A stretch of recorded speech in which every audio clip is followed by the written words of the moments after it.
Sementara itu, Saudara, Ketua Umum Partai Amanat Nasional Zulkifli Hasan menegaskan bahwa PAN masih melakukan konsolidasi internal terkait dengan calon presiden yang diusung oleh Partai Amanat Nasional.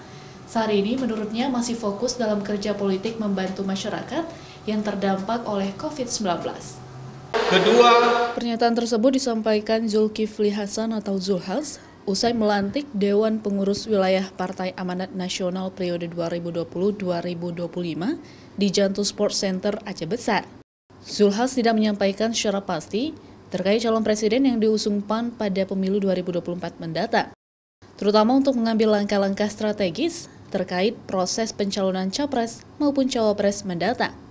Namun untuk mempersiapkan kemenangan PAN pada pemilu 2024 nanti, dirinya meminta kader partai mulai dari nasional, provinsi hingga ke tingkat paling bawah untuk terus bekerja memenangkan partai berlambang matahari putih tersebut.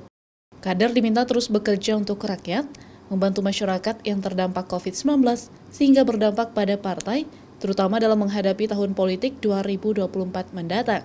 Terus bekerja politik, menyerap aspirasi dan memperjuangkan, membantu masyarakat yang terdampak COVID. Para seluruh kader PAN saya meminta sekuat tenaga. Dengan demikian mudah-mudahan kita akan dapat nanti respon yang positif dari masyarakat dan pada akhirnya tentu akan mendukung. Jadi kerja dulu, jangan minta dulu seperti itu, kerja dulu.